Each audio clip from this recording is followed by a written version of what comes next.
So today's session, we're going to break it down into two areas. First, we're going to talk about market research resources, and then we'll take a short break, and then we'll come back and do the marketing requirements for government agencies.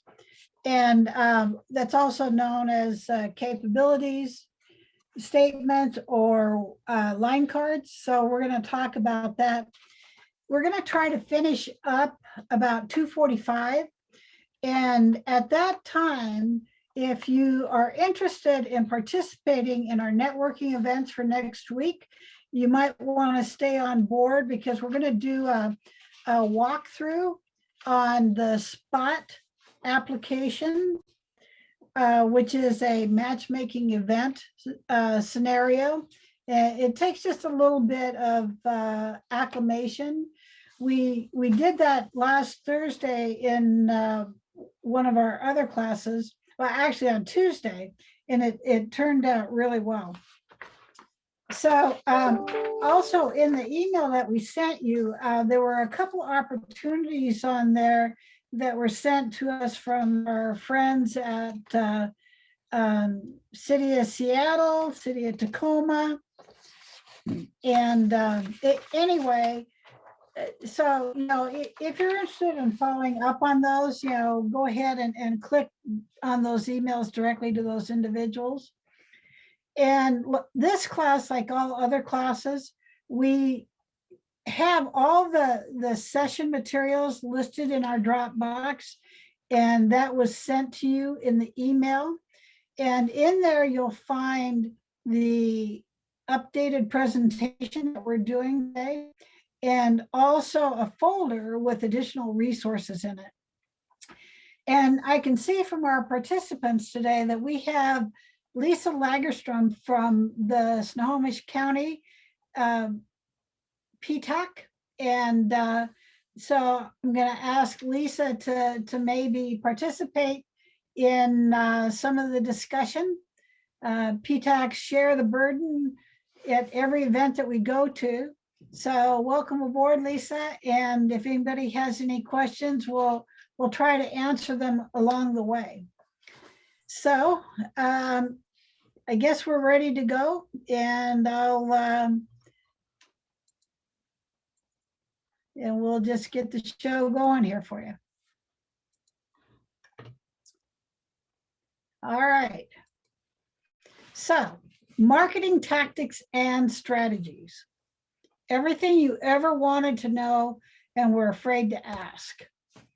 So generally, we have Tiffany Scroggs, who's our program manager for Washington PTAC, and Colleen McAleer from Clallam County, and they weren't able to be with us today, but Jessica Cheng from USDOT, the SBTRC, she and I have been doing some heavy lifting on getting these presentations made available to you. And so in addition to Lisa, we also have Andrew Miller here, and he's kind of like our go-to technical support guy. So just bear with us if we have any technical issues.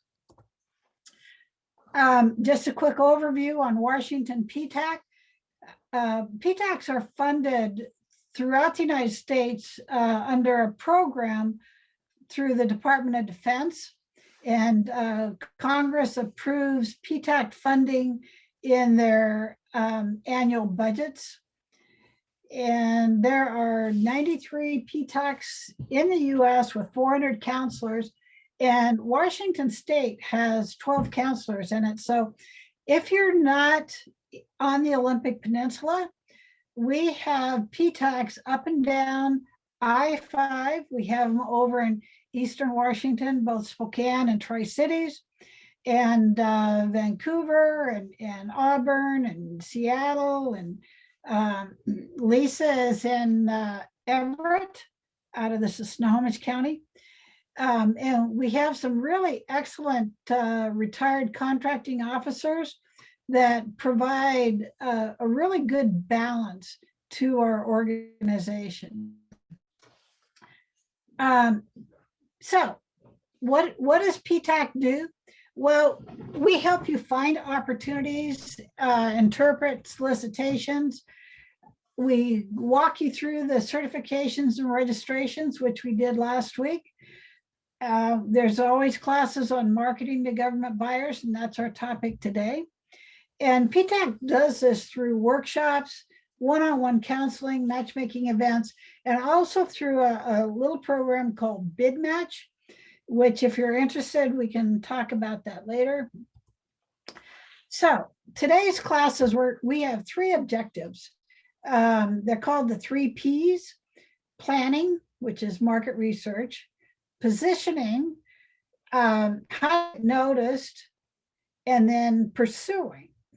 So what you're going to see is it's all about who you know and trying to figure out who your target entity is going to be. So let's get started. So market research. Market research, business, and financial planning is critical to the success of a small business. In addition to networking, communications and relationships, knowing how to leverage your past performance and do continuous marketing. And, you know, it's a brave new world in marketing compared to the way it was 10 years ago.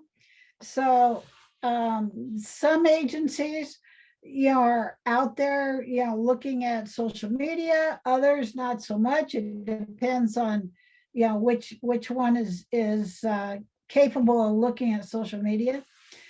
But the real key is being prepared, and you have to be patient and very persistent when you want to move forward. And of course, small businesses create jobs, and large businesses are really such an important part of government contracting. Not everybody wants to grow up to be a prime contractor. So small businesses, this is actually a good way to connect with the primes. And our events next week, both Tuesday and Thursday, we're going to have some primes on hand that can sit down and talk to you and see what what opportunities you will have with them. And I see that we just posted our little poll, and we'll take a quick breather right here. And if you would answer these questions, what target agencies do you have in mind in doing government contracting? The other couple questions are, have you ever done market research? And do you know where to look for the resources? So hopefully today we'll be able to clear some of these up. And when we're done with the polling, we'll go ahead and get the results put up there for you. All right. And as we're moving forward, remember that you can close out the poll results by clicking on the X. And, the same thing with the chat or whatever might be in your way. But seeing this real quick, looks like federal is the winner. Federal and state and county are the big ones for the targets. And a fair number of you have done market research, and most people don't really know who to check with. So the number one resource for everybody on the line today should be your local PTAC. And if you don't know who your local PTAC is, you can email me and we'll connect you with the right party. You'll have to bear with us. Some of us have had a little bit of a lag problem. So as I'm trying to click through to this, and oh, sure. And then it just keeps going and going. Come on. All right, so let's start the market research section. And again, this slideshow is available in your Dropbox folder.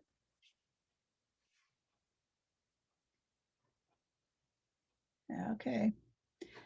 All right, so this particular chart here gives you a really good idea of how growth and profitability come into play if you do no research, if you only do it occasionally, or if you frequent the research. We have a really good PTAC partner in target.gov, and Gloria Larkin is the source of some of this information. So before we get started, we need to talk about the hot buttons in regards to marketing. Down the road, everything about government contracting comes down to two words: responsive and responsible. Responsive means you actually know how to fill all the paperwork out, and you've actually signed your bid when you have submitted it. Years ago, the Walla Walla Army Corps of Engineers told me that the biggest reason that someone is not considered is because they didn't sign the paperwork. So responsive means you know how to fill out all the paperwork and sign it. And responsible means you actually have the capacity to do the work. If you are doing building bridges, you have the infrastructure in your organization for the heavy equipment and the manpower. And, so again, if you're just a little contractor and all you have is a pickup truck and your pet dog and a shovel, you're not going to get the great big contract. So, they look for you being responsible. And the contracting officers, when they're looking at your submission, they are also looking to see if you have any past performance. And do you have proven capacity? Have you ever teamed with anybody on a project before? And do you have the simplified acquisition procedures, which are methods designed to streamline the process, just facilitate procurement of goods and services? Really, really small companies, may never ever have this information, but the prime contractors will definitely need that. And do they qualify as a set aside? And we've kind of talked about this along the way for, disadvantaged business enterprises, woman-owned, veteran-owned, hub zones, and these are all critical aspects to a contracting officer looking at your ability to perform a contract. So we have some resources here, and you're going to find some of this information in our resource folder. And then I also have embedded some links in here. So one of the best resources for you to figure out who's buying what you're selling is to look at the state and agency forecasts. And actually, Kitsap Economic Development Council has a web page with a lot of this information in it, and that link will show up later in the presentation. Knowing the NAICS code, how to search for the NAICS codes, and NAICS codes in themselves can be a bugaboo for both small and prime contractors. If there's a bridge building opportunity and it comes under the NAICS code for general construction, I think it's 23620. And you specialize in excavating, and you have the excavating NAICS code, you cannot bid on this opportunity if you don't have the right NAICS code listed as your primary code in the federal database. Let's talk about the Federal Procurement Data System. This is also known as FPDS, and this is a gold mine of information, and you could find, if you wanted to look up your competition, you can find your competition on there to see if they've won any federal contracts, how much money it was, and how long they've been winning contracts. So anyway, we'll go into that a little bit also. Identifying appropriate programs. So, are you looking for construction as a prime? Are you looking as a subcontractor? One of the big topics for the Olympic Peninsula will be the fish passages that are have been awarded to Kiewit, and Kiewit is looking for subcontractors.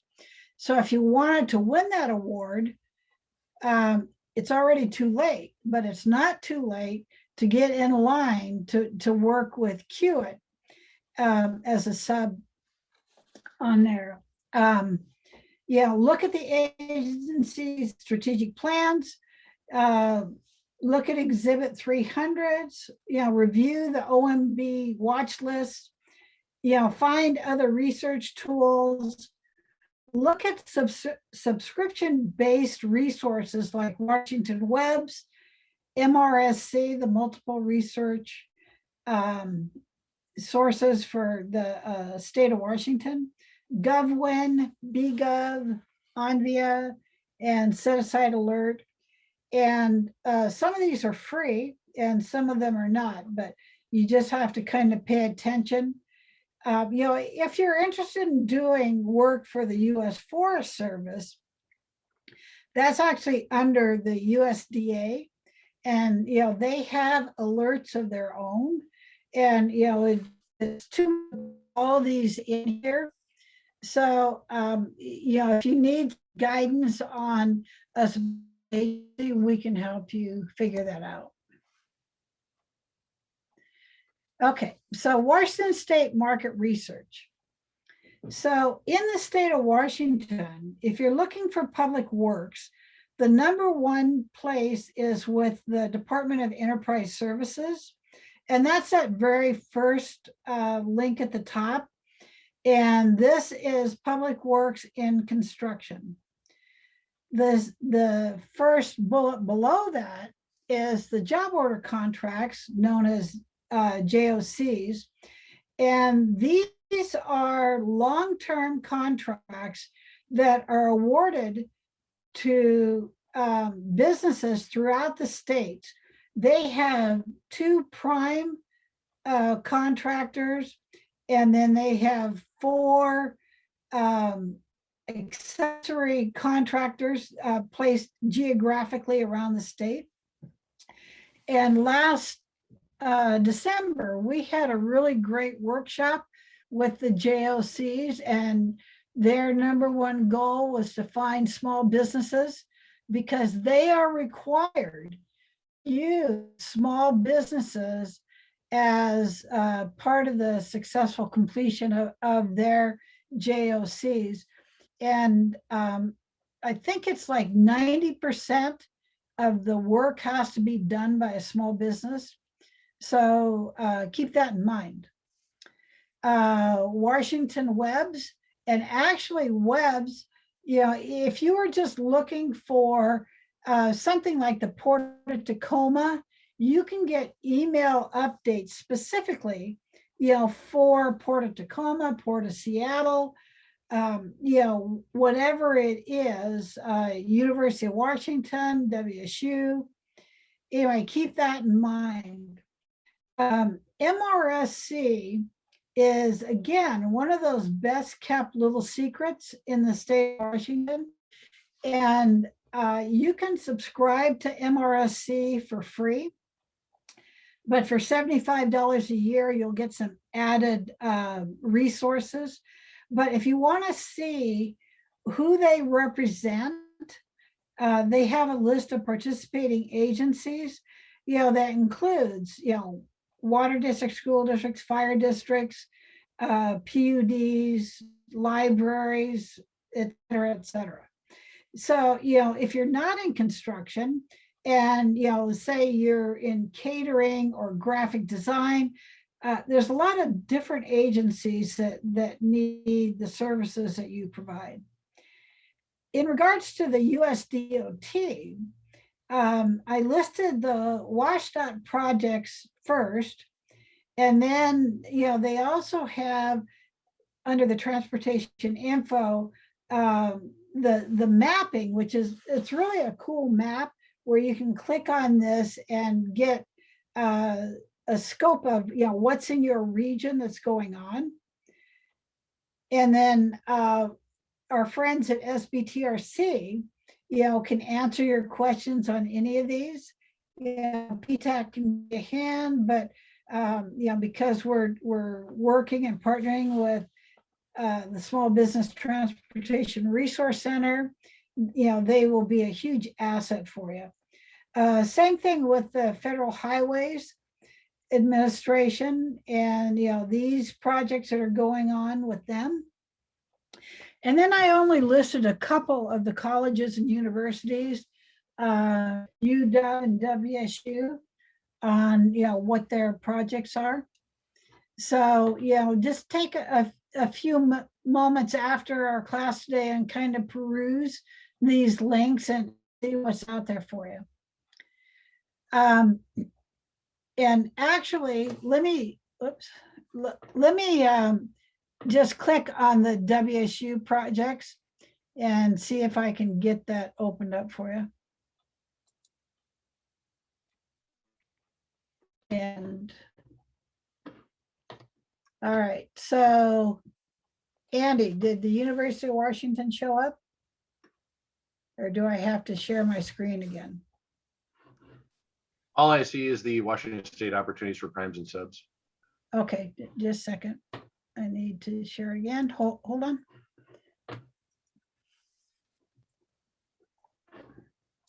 And Leslie, Okay. Yes. A quick question about WEPS and MRSC. Is there any duplications in the opportunities between WEPS and MRSC? Well, there are some opportunity, duplications, but the MRSC actually, I think, in addition to the big guys, they really pull in a lot of the really small entities that are not necessarily on webs. So, it doesn't hurt to kind of have an idea or to be able to scroll through both of those. So on here, I just wanted you to see the University of Washington upcoming projects that they have. And something that, you're looking at the renovation of the Kincaid Hall, or actually the Foster School business expansion. Anyway, these are really good resources for you to check into what's locally to you. All right, so I go back to the ranch. Oh, sure. All right. Moving ahead here. Okay, so in here on the federal market research, the #1 place was called FedBizOps, or FBO.gov. And the federal business opportunities are now housed under beta.sam.gov. And like all things with sam.gov, you have to have a registered profile, and then you can go in and do the searching through FedBizOps.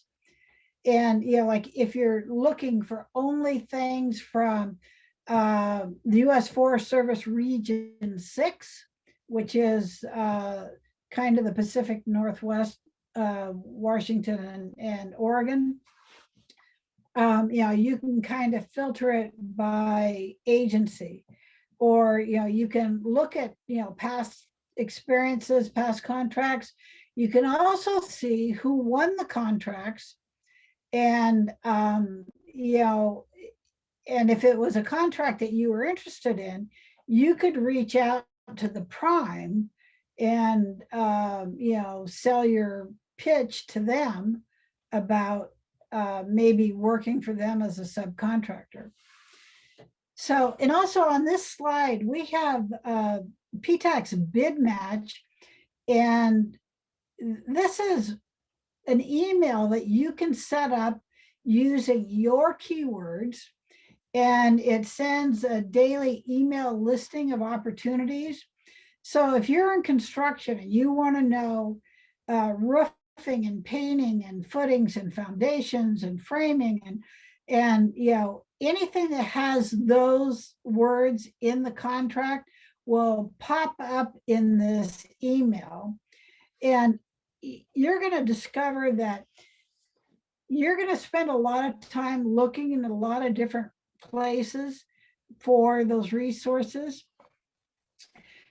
And what we would recommend is a 30-day free trial, just to kind of see how this works, and if it would be beneficial to you.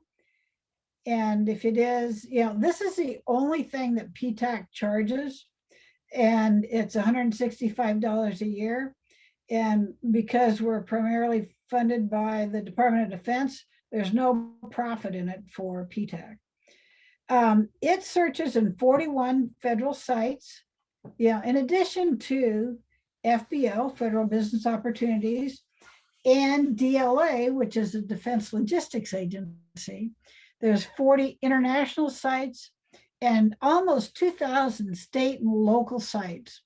So it might be something worthwhile for you to just give it a try.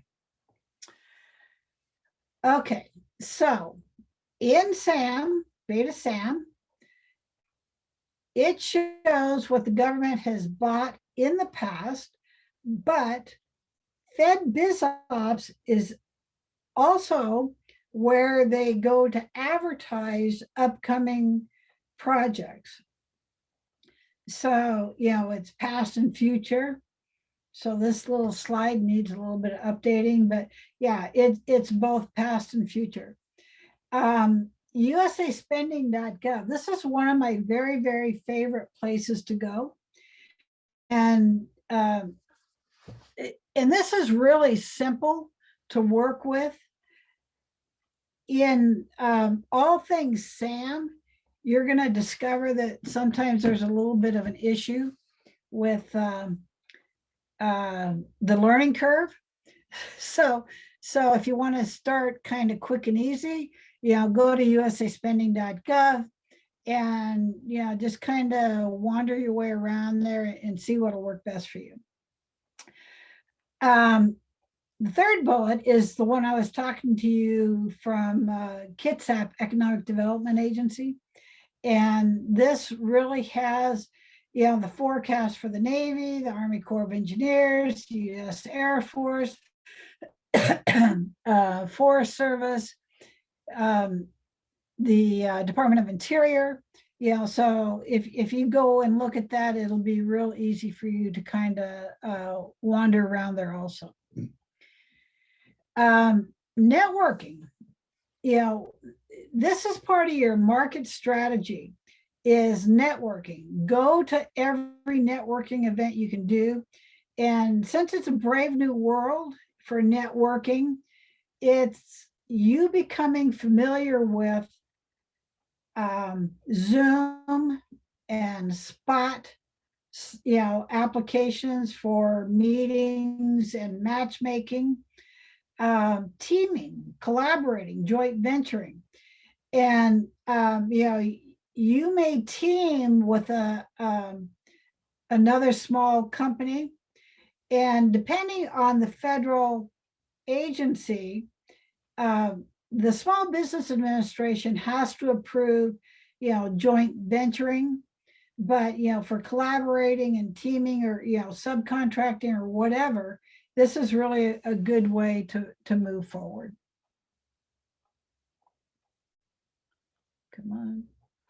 All right, so I see we have a raised hand from Andrew. Andrew, what do you got?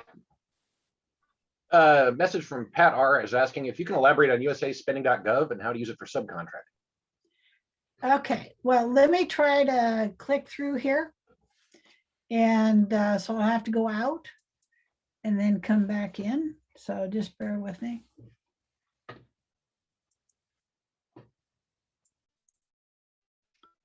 Okay, so this is usaspending.gov. And if you go into the Spending Explorer and you want to just look at agencies, and you know, they've made a lot of updates on this. Let's look at the Department of Defense. And in the Department of Defense, I'm looking for Army, operations and maintenance. And in here, we'll do administration. Anyway, you know, you can kind of drill down on any of these. And if you go over on the left-hand side, you know, and you click on this aspect, you know, it'll bring you back to here. But if you want to look at grants, so that's just, if you want to look at a keyword search, and let's type in shoes. And so evidently, the Department of Defense is buying a lot of shoes. And this first one is a miscellaneous foreign award. The second one is Wolverine Worldwide. And I'm going to sort this by action date. So now I have recent ones. So the Department of Justice is buying clothing and shoes from Gelco.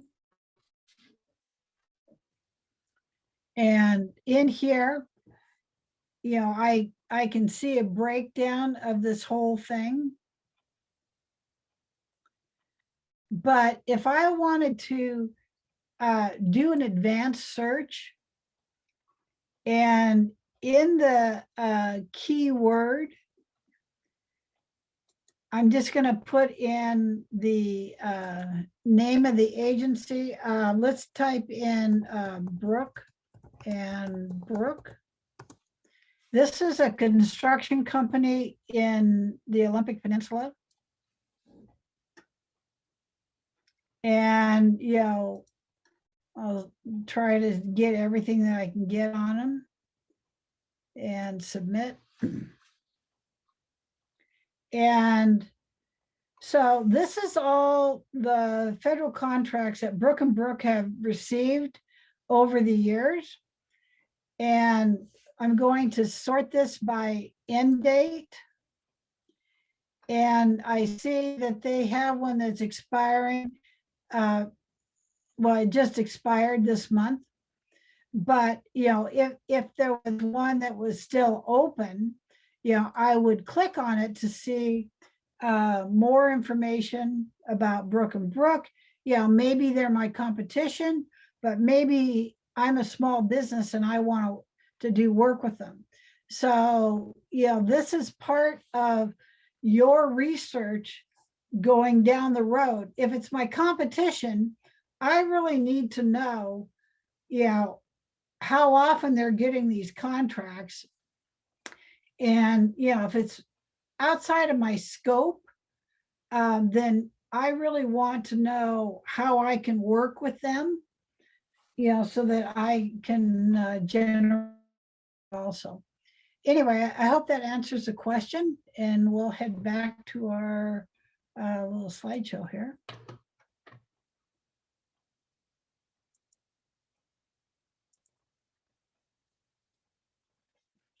Okay, so moving on. Some other ways to do market strategy is to look at the subcontracts, and this includes, the state of Washington. If you're looking at, let's say, a construction company called William Winkler, and say they're doing some rebuilding over on the west side of the state, I would look at who their subcontractors are. And most of these large primes have a portal for subcontractors. So, you'll want to get that information at our upcoming networking events and see how you can get on the list. You need to know and understand what agencies are buying through credit cards and small dollar requests for quotes. And if the JBLM is buying merchandise, under $10,000 on credit card, maybe they need to know, that you accept their cards and you have products that they need. GSA activity, this is a big one, particularly because GSA is the Costco to the federal government. And getting on a GSA schedule is everybody's dream. It's not so easy to accomplish. But, if you go in and look at the GSA schedules and see that somebody is on the GSA contract to sell shoes to the federal government, and you're a shoemaker, maybe you want to talk to whoever this is. Let's talk about emergency purchases. During fire season, this is, no pun intended, the hottest commodity around. They're always shorthanded on transportation vehicles, water vehicles, shower vehicles, helicopters, you name it. And, if you can be on those lists through the U.S. Forest Service, the Department of Natural Resources, at least they know that you're there. The Defense Supply Center, which is unique to just the Department of Defense, they have their own special needs. And then, on the other side, we have other websites. Like the first one up there is the U.S. Forest Service. And then we have, the second one is the Defense Logistics Agency. And next bullet down is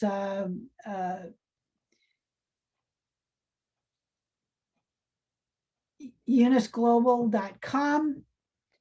And then down to DIBS, and then Beta SAM. Beta SAM now gives you the ability, again, you can look anybody up there, and you can look at just the entity itself, like what's their cage code number, what's their DUNS number. And then once you have that information, you can plug that into the contracting side to see if they've won any federal contracts. And then lastly on here, we included a link from the state of Oregon. So let me tell you something about anybody who has registered to do government contracting with the federal government. All of that information is public information except for your financial information, and that is not public. And so nobody should be surprised that I could bring up Brook and Brook today, because when they signed up for SAM, they acknowledged, that this is made available. So just keep that in mind.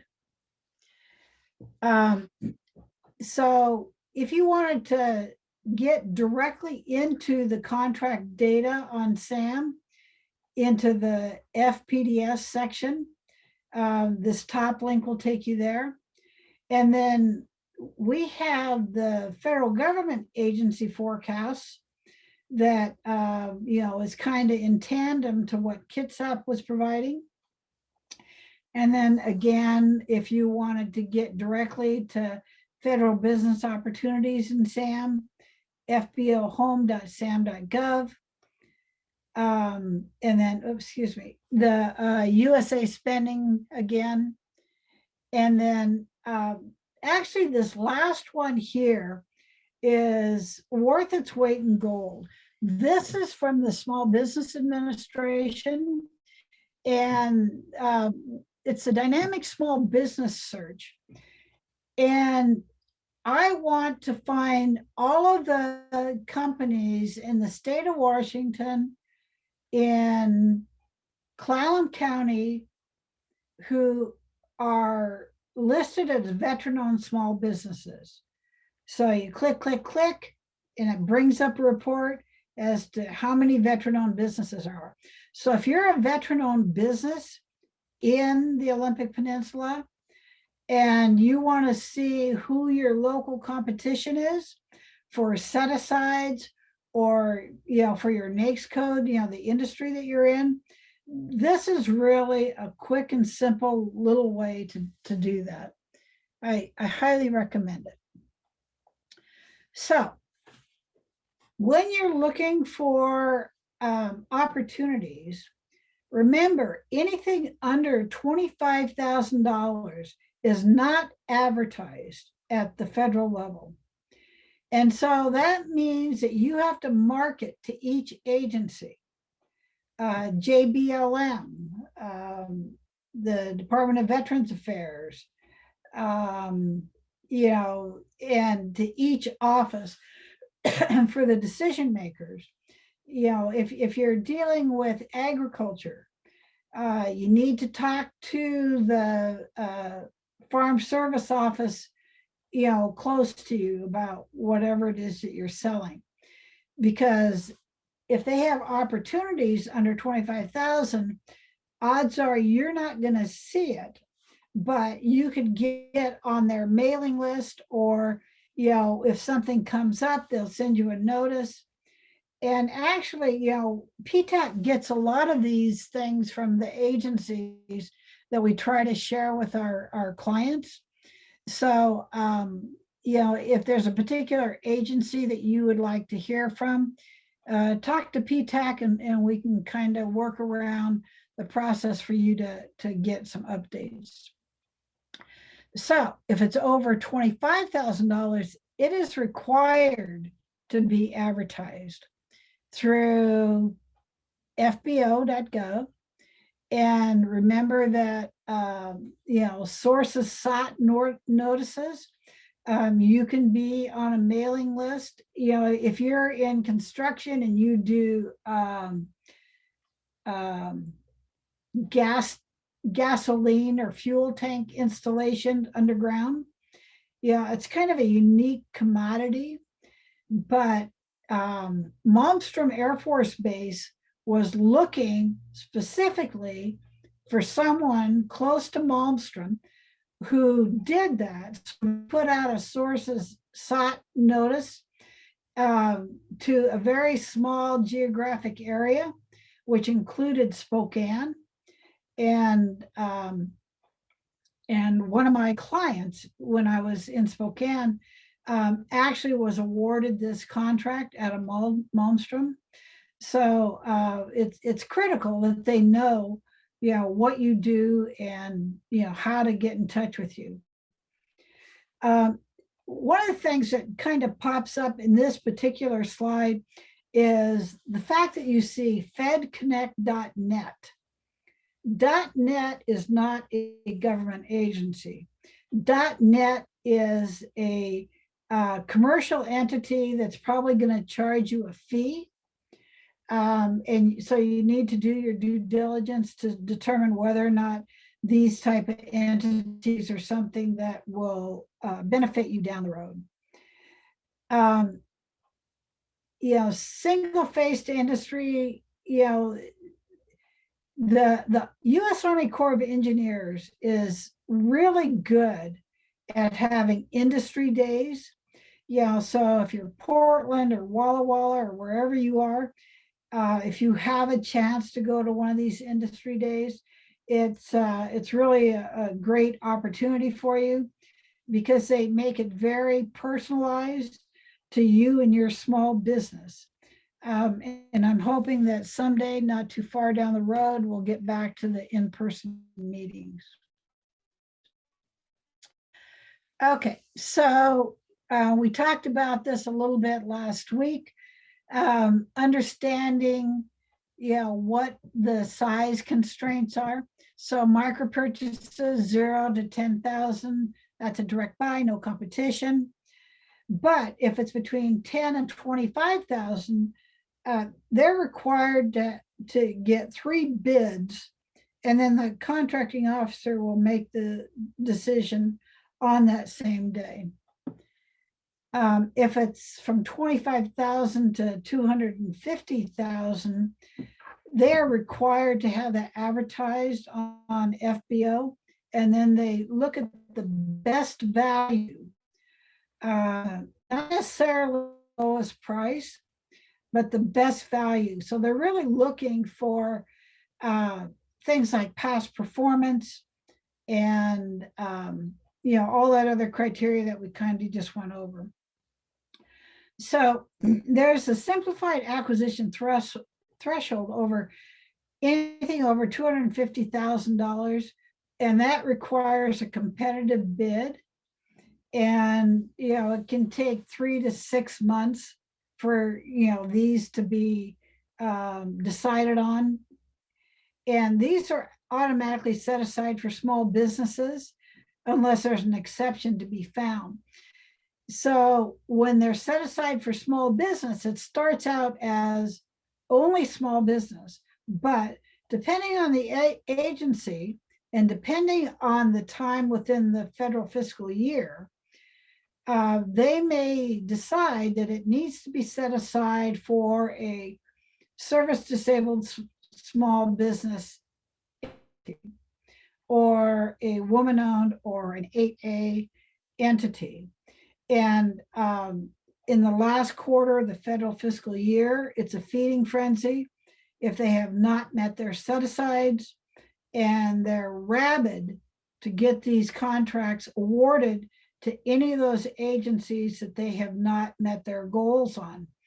The number one set-aside that is rarely met, if ever, is hub zone. So if you're on the Olympic Peninsula, you are in a hub zone. If you're not on the Olympic Peninsula, you could be on a hub zone. It just depends. There are little pockets here and there that are dictated by the US Census Bureau.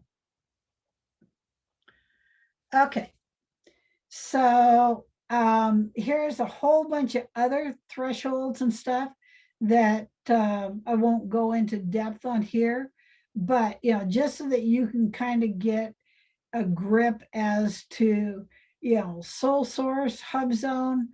They can sole source up to $2.5 million for manufacturing, $4.5 million for other contracts. But anyway, this slide here will be good to keep that information. So we talked about this in the last week or so about contracting with the federal government, and regionally for Washington State, the US Navy, JBLM, Housing and Urban Development, the Veterans Administration, US Forest Service, which again is the Department of Agriculture, SBA, Defense Logistics Agency, US Army Corps of Engineers, and GSA. One of the things that I wanted to tell you about the Small Business Administration is they hire consultants all the time. If you're an in accounting, or you have a law degree and know a thing or two about government contracts, SBA hires trainers all the time. So don't overlook them as a potential, if you're not in construction, but maybe you're really good at developing marketing materials for the government, and SBA is looking for somebody that can teach a class on marketing materials. Keep that in mind. So another familiar screenshot. Yes, this is the old version of SAM. It's going away as of next week. I think it's April 24th.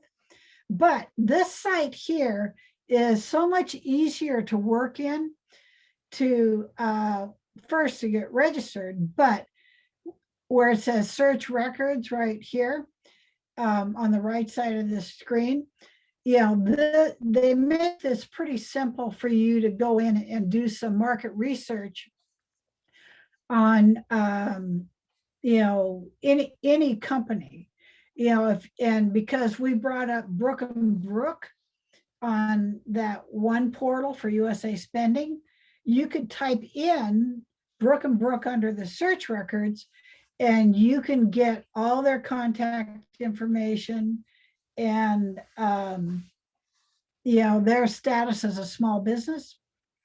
Just keep that in mind. This is going to be the new and improved look of SAM, and sometimes newer is not always better.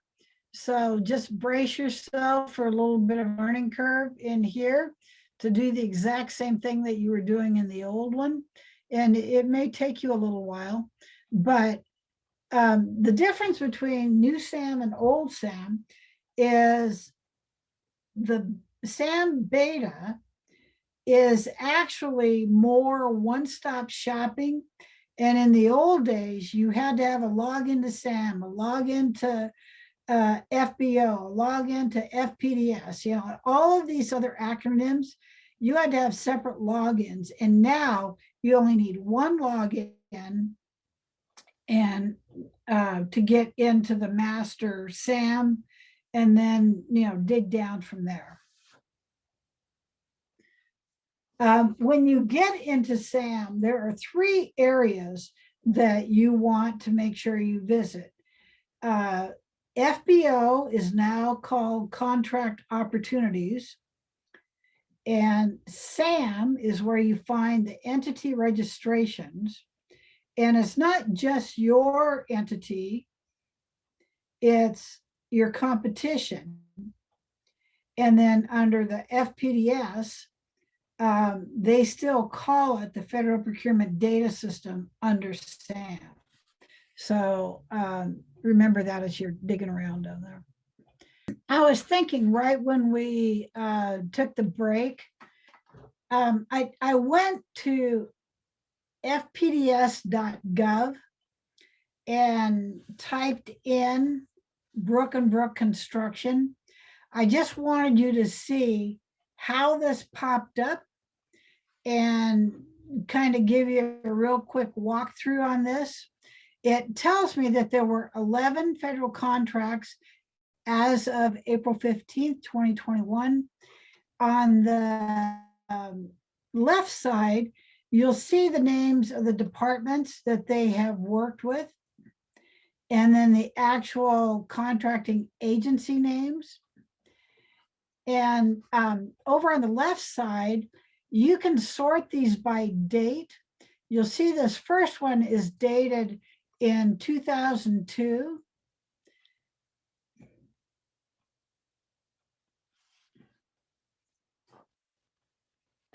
And so I don't know if you saw this before, but anyway, I had technical problems. But anyway, this is the screen. On the left-hand side, the department and agency information. On the right-hand side, you can sort by any of these aspects over here. And because this is 2002, I'm going to sort it again.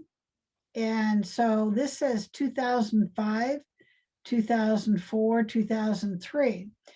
And I know that there's more than these.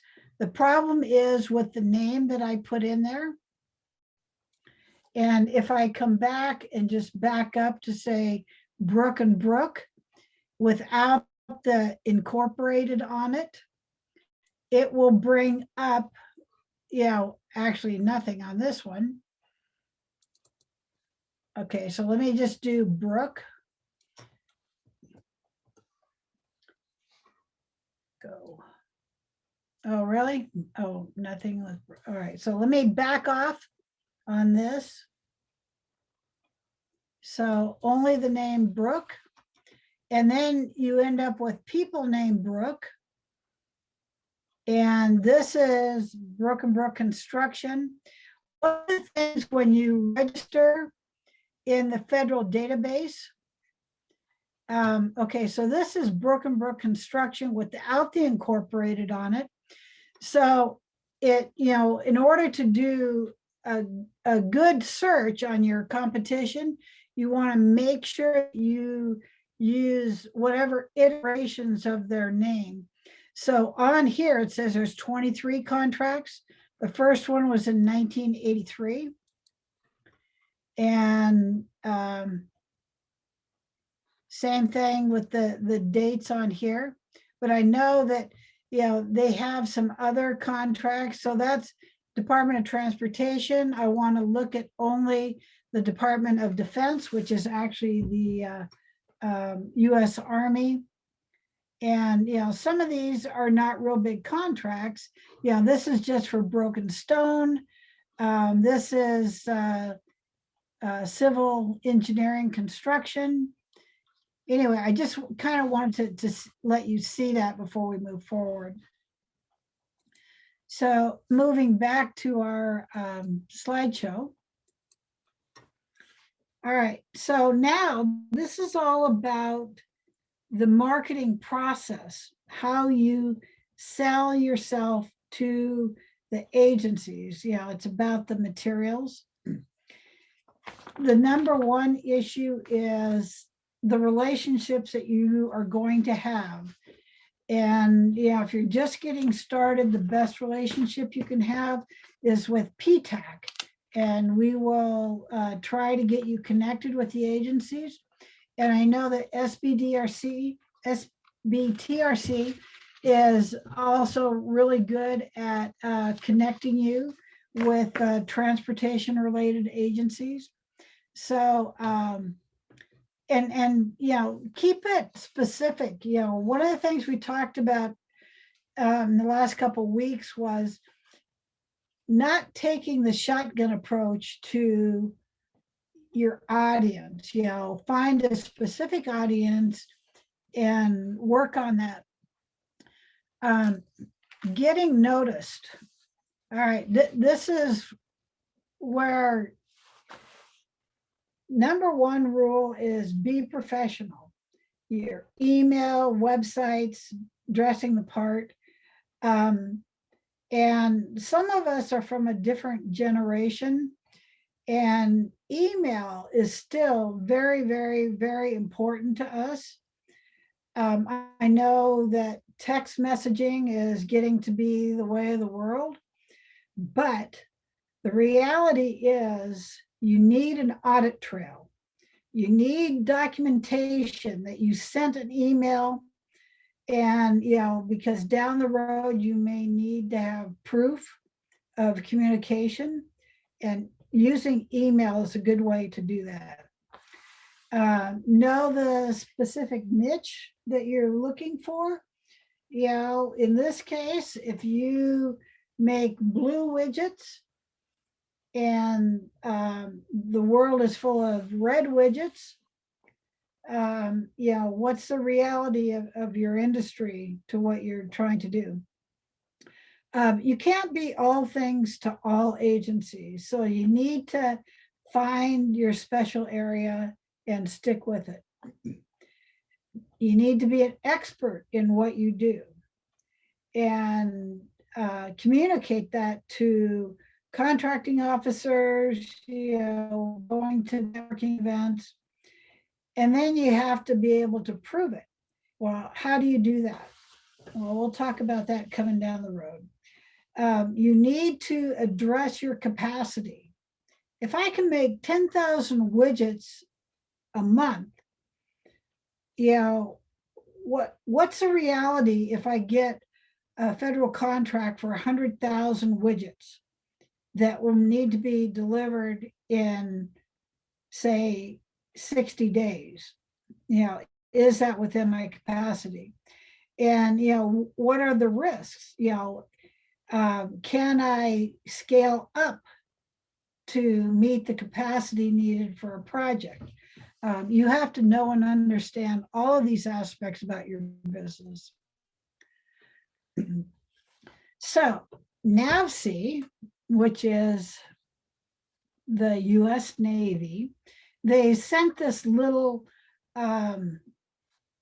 snapshot of the critical need of the contractor's ability to manage, and the contractor's technical ability, and the contractor's capacity in dealing with the projects.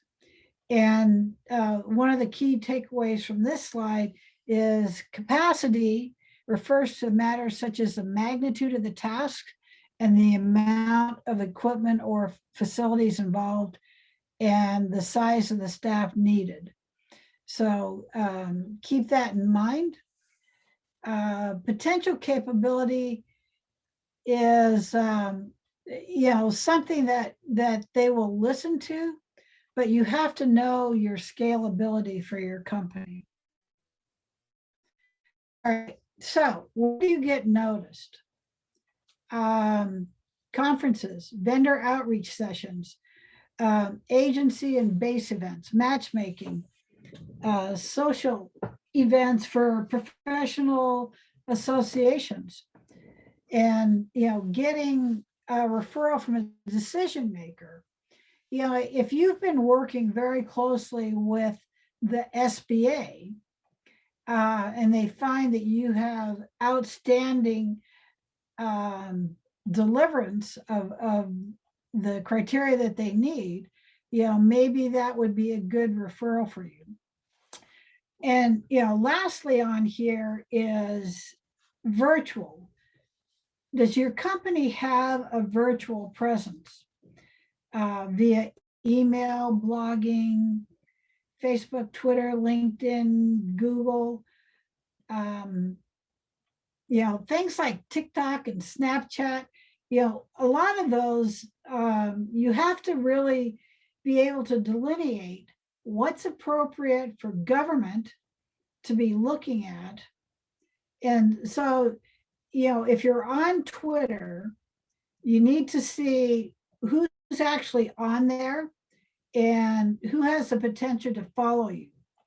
So on my Twitter account, one of the brightest days that I had was when the Pacific Fleet followed me, and I post things relative to government contracting. And so you have to kind of find your niche and see where it can take you. Oh, and do not overlook LinkedIn. LinkedIn is gaining steam as the professional resource. It was kind of back in the shadows for a long time. Facebook was kind of overtaking everything, but I think most professionals are really focused on LinkedIn, whereas families and friends are on Facebook. So just keep that in mind. If you're a little coffee shop, you probably need to be on both. It depends on who your target audience is. So you need to identify the real decision makers. So government contracting, they have a really, really strict process that has to be in compliance with the FARs, Federal Acquisition Regulations. And you'll hear that acronym a lot, FAR, FARs, Federal Acquisition Regulations. And it is exactly what it says it is. These are all the rules and regulations for all procurement for the federal government. It does not go top down. So you have to understand that there's 3 layers of decision makers. And the size of the purchase determines who the decision maker is. And each layer has a different purpose or responsibility. So who are these guys? Program managers are technical representatives. They look for technical expertise, can include end users, and they can make technical or vendor recommendations. They look for things that are difficult to locate, and you might use OSDBU and contracting officers to refer you. Anyway, it's all about relationships. So if you're looking to sell something for aircraft at your local Air Force base, probably you want to be able to talk to the crew chief and connect with him and do a demo or something. But you have to know who you're talking to.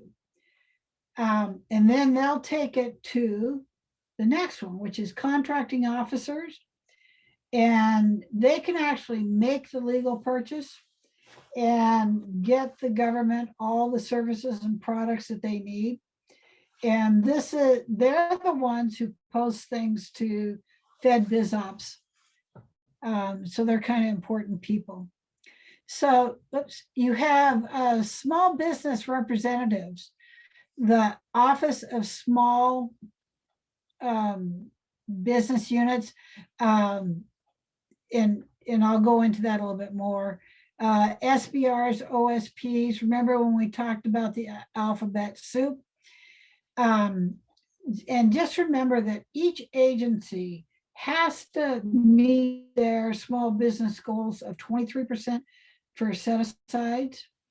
And so look for your OSDBU or your OSBP.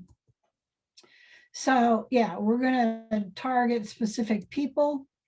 And the Office of Small and Disadvantaged Business Utilization, OSDBU. So the VA, Department of Agriculture, you name it, they all have one of these entities, at least one. And they are looking for credible vendors. And what they want to see is your capability statement. Contracting officers are looking for credible bidders. And they're looking for an entry email that we'll talk about, the capability statements, which we will talk about, and your PowerPoints. So, and it's not just PowerPoints anymore. You need to be able to do a presentation to them, like a 10-minute presentation. And if PowerPoint's your thing, that's great. If you have like a drone service, maybe you want to do some videotaping by drone and use that as an example of your work. Program managers, they are the experts. And again, they're looking for an entry email, your capability statement, and they're looking for case studies, white papers on, things that you have done. excuse me. And finally, the end user, that's the crew chief. Or, that is, maybe the USDOT. It's the Federal Highway Administration, if you're doing something with federal highways. And they wouldn't mind a phone call, but they would like your capability statement in hard copy and also a case study. So going down the road, you can position yourself as the prime contractor or a subcontractor, or maybe you want to be a teaming partner one way or the other. If you're the subcontractor and you don't have enough resources, maybe you want a team with a larger company. If you're a large company and you do not qualify as a veteran-owned small business, maybe you want to do a joint venture with a certified veteran-owned small business to do a project for the Veterans Administration. So, it can go a lot of different ways if you do it this way. So you need to mitigate the risk of moving forward. And you do that by developing a niche statement. And, that's like a 20-second matchmaking pitch or elevator pitch. People ask you, well, what do you do?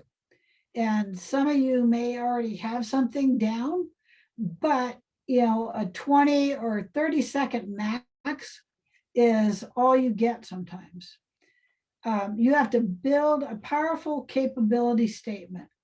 Okay, so you've heard capability,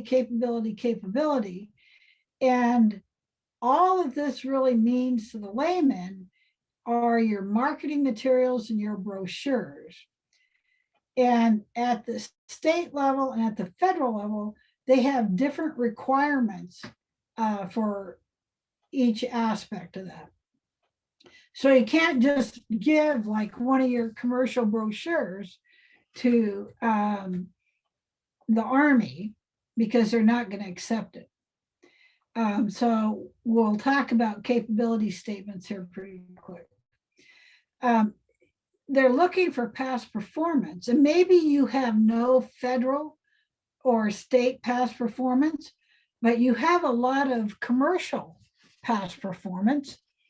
Maybe in construction, you've built some schools or medical facilities. That kind of information is important when you're just getting started. And then as you get any government project, then you start adding those onto your capability statement. Financial stability. This is critical.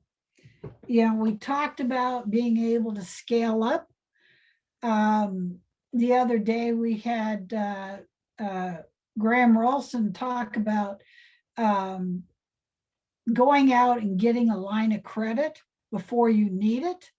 And the same thing for government contracting. Make sure that you have all your ducks in the row so that if you have an opportunity that you have decided is within your scope, you can tap into those resources to scale to where you need to go. Make sure you have the capacity to run 100,000 widgets in 60 days instead of 6 months. Look at partners, who can help you, who would you constitute as a partner?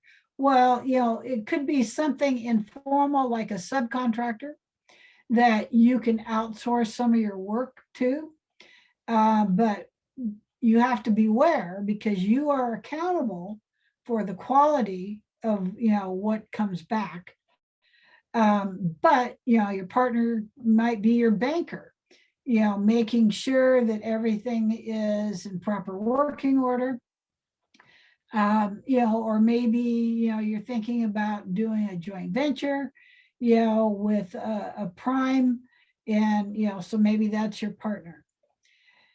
And you have to know how to put together a strong RFP response. And that is really what delineates you from so many other bidders. And actually, there's an upcoming workshop, and I'm going to step out here for a second. Lisa Langstrom, our Washington PTAC from Snohomish, has an upcoming workshop. And so, Lisa, can you talk a little bit about dissecting an RFP and the need for small businesses to know how to do that? Absolutely. You bet. Thank you, Leslie. We do a dissection of an RFP workshop, and it's a 2-day experience. We put you through a simulation of a true solicitation. It is a state contract, and we work through all the elements of digging in. And many of the things that you are experiencing in government contracting are very to the book and rigid, and it's very important to dig in and get your hands in it and understand how to do some of the things we talk about in presentations. This one is very interactive. Leslie, I'm sure, has shared our website, and if you are interested, it is listed in Economic Alliance's calendar. It is going to be May 17th and 18th.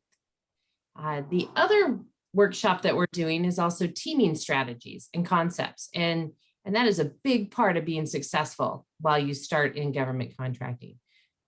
Having those relationships and having members that you can team with and partner to fulfill a bid is essential. I'm sure the contracting company that you talked about, Leslie, over in the peninsula, Birch and Birch, or Burke and Burke, they did like with all those trucks and all that staff. They started out slow and they built from there. And I'm sure partnering and subcontracting was a big part of that success beginning. So that's it. So thanks, Lisa. The thing about Washington PTAC, and over these last 3 weeks, we've only had 3 hours, and each of these 3 days, and we barely hit the tip of the iceberg. And so Washington PTAC is a huge resource on our event calendar, and washingtonptac.org, and it all of the classes are free of charge. So register in any of those that you are interested in. And then again, on the SBTRC side, like this event that Jessica talked to us a little bit earlier, it's the same thing. They have, all things relative to transportation. And so look at these as really good resources for you to get educated and learn how to grow your businesses. So with that. Yes. Leslie, there was a question about the duration of the classes, because I said it was 2 days. It is 2.5 hours on the 17th, 2.5 hours on the 18th, and there is pre-work. You will read through the solicitation. It could take you up to 2 hours. So the commitment overall is 7 to 8 hours total for this experience. And we have had some great feedback and people that have been able to launch into the unknown, and they're not as fearful as they were. So it's really been a nice foundational workshop for folks that haven't done requests for quotes or proposals. So I'll put it in the chat, and I'll put the link as well. All right. Thanks, Lisa. Yeah. Okay, so yeah, really and truly, the RFP response, the first one you do can be daunting. And this resource, I actually sat through this workshop when I first came back in October for Washington PTAC, and it's really a great class. I highly recommend it. So the last thing on mitigating risk is debriefing. Win or lose. And the thing that you have to know about debriefing is, depending on the agency, generally they only allow you to request a debriefing up to 3 days after the award. So if you're a week out, then odds are you won't get a debriefing. But why didn't I win this contract? Your bid was too high. Or why didn't I win this contract? Well, you didn't sign your bid. Or, could be anything, but those are good learning opportunities for you. If you win it, you can ask, well, how close was the next bidder?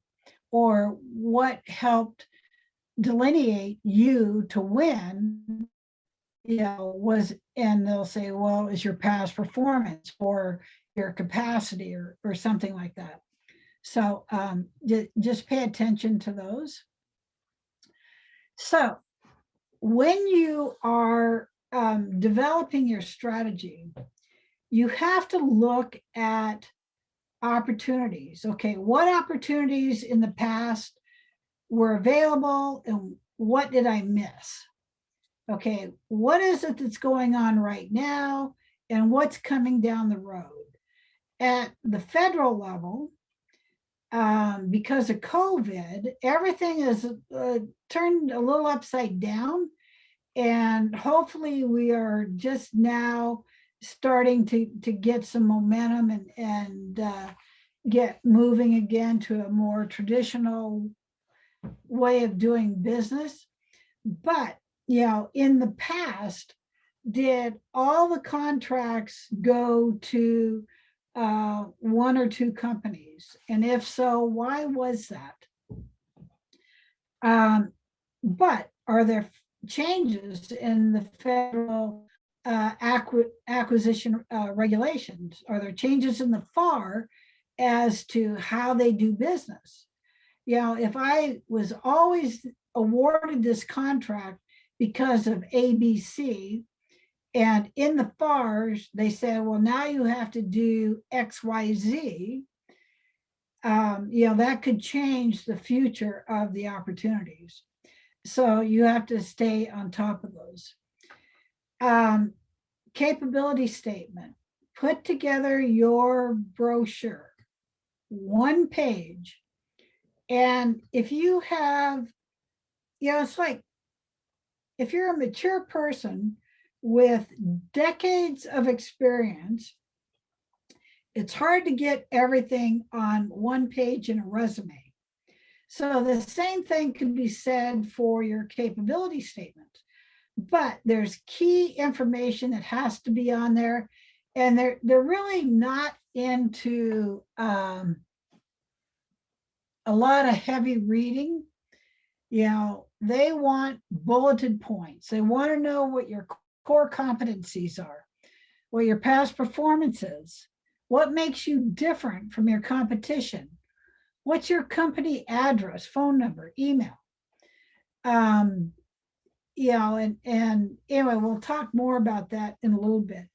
But you have to decide if a bid is bid or no bid. And you need to figure out who's the decision maker in your organization, and who's the decision maker on the other side. And they have to come to terms with each other, and you as a business have to have everything prepared exactly correct and submit it to the contracting officer. and, just see how these things kind of play out. Know what a contract vehicle is, and that's on the next page, and how to utilize, manage, and fine tune your CRM system, your contact resource management system. Is it an address book in your Outlook? Is it a spreadsheet? Is it a formal database you put together in Microsoft Access? Or do you have something like Salesforce that you're using? All of those are important. All right, so now we're going to get into the actual capability statement section.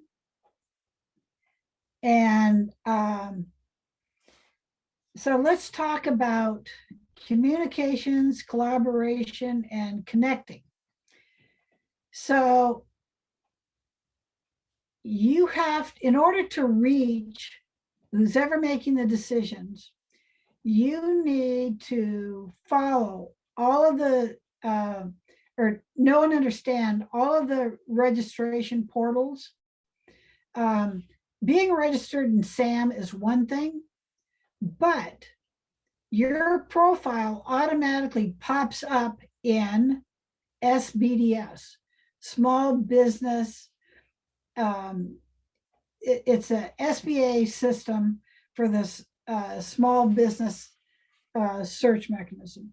And then in agencies, the thing about SBDS is unless you go in and tweak it, you're going to be missing some important areas. So we can talk about that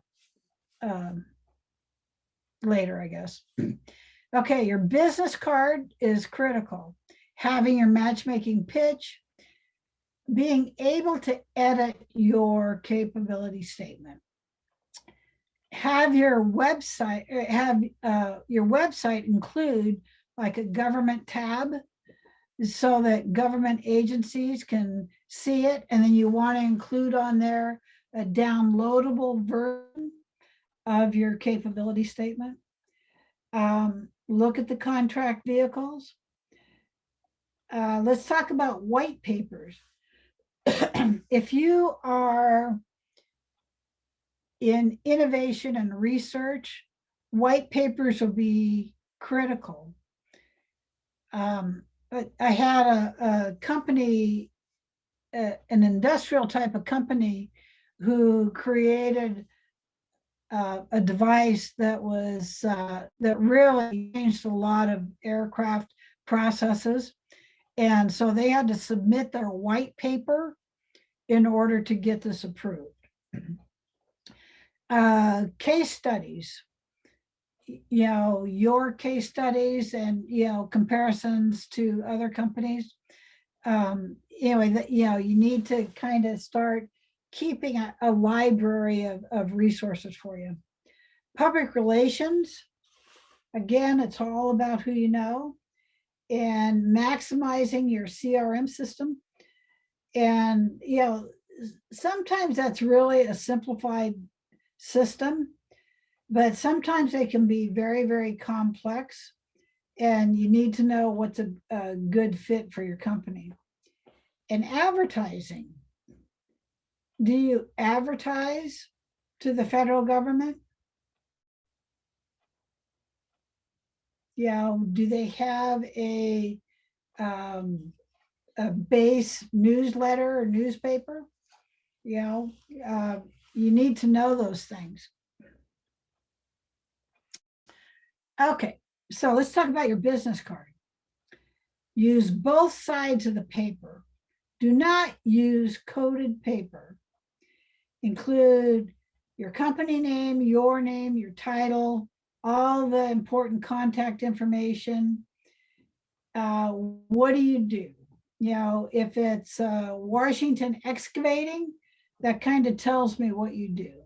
But if it's like Evergreen Services, I have no idea what Evergreen Services does.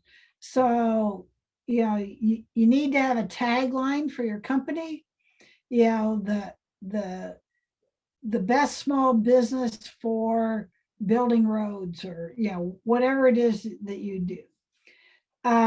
Putting your DUNS number and your NAICS code on there, any certifications, and contract vehicles. And bear in mind, this is on your business card. So now you know why you need front and back. But it needs to be really short and sweet. When you put your DUNS number on there, you don't have to put DUNS number 1, 2, 3, 4, 5, 6, 7, 8. You just put the number. And the NAICS code, you just put the number on there. And government agencies knows what those are. If you are a EDWSB, they don't need a definition. They know what that is. If you're a DBE or MBE, they know what that is.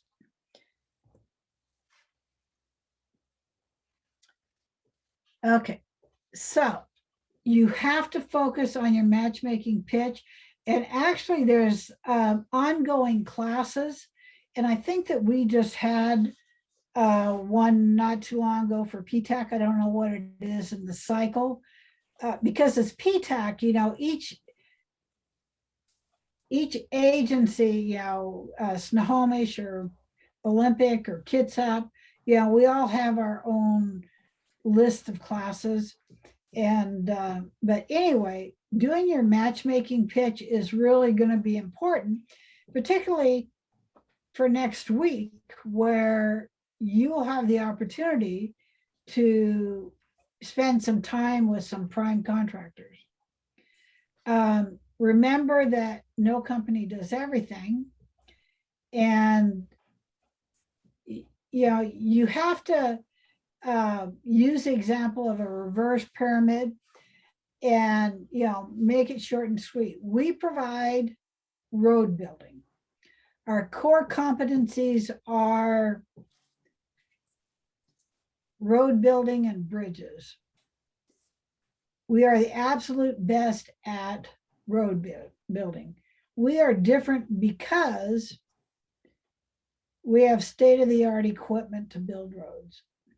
We can help your agency or office buy, and this is where you would, you could put 2 words on there, responsive and responsible. They know what that means. You have the capacity. We know how to fill out paperwork, but you have to make these kind of short and sweet. All right, so let's talk about the entry email. Your subject line needs to use the company name. And so it could be Miller Construction request to meet. Because it's coming from Leslie Miller. If it's Miller Construction, request to meet.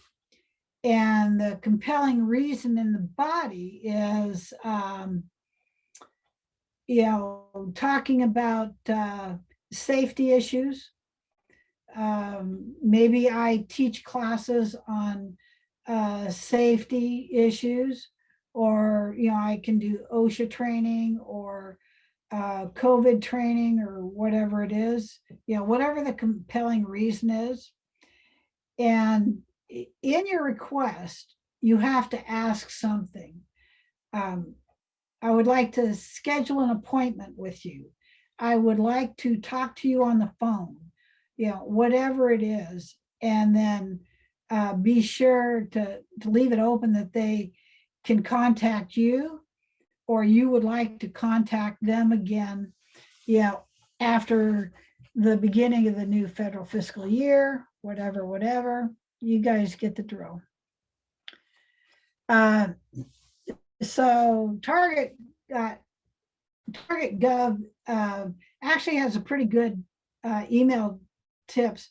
Number 1 is never say introduce. I'd like to introduce my company to you.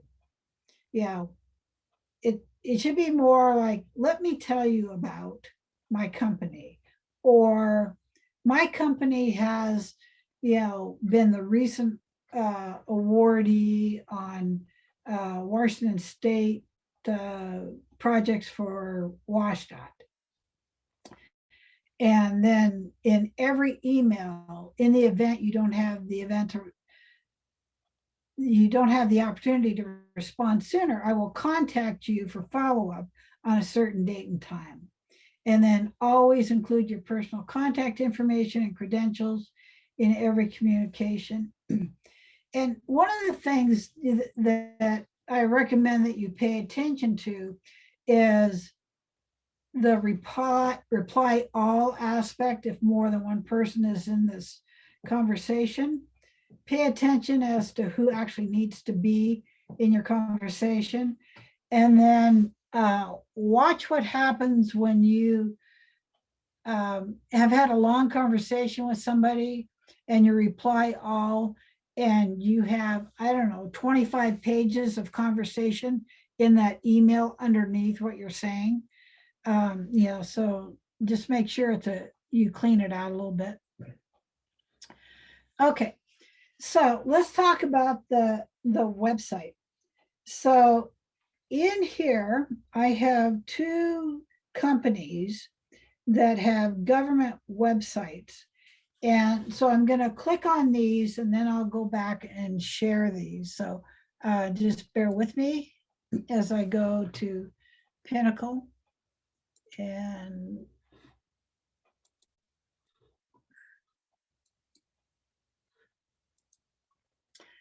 okay, so this is Pinnacle Investigations. And this was one of my clients in Spokane. And they have the government side, operating history, mission statement, the Pinnacle reference. That's what delineates them from anybody else. And, the basic cage code, DUNS, NAICS code, SIN numbers, set asides. All of these are important to know. And then the other one, go back to this, is Eclipse Symmetry and Printing.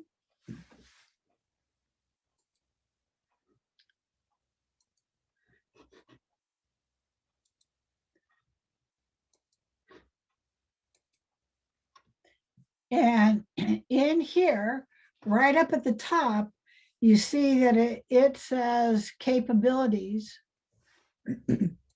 And in the capabilities, they tell you it's about screen printing and laser cutting and die cutting and knife cutting and assembly, embossing. Okay, so what's wrong with this page? They did not include DUNS numbers, cage codes, NAICS codes, any or all of the above. So if I were their PTAC, I would recommend that they make some changes on this. Okay. Back to where we were.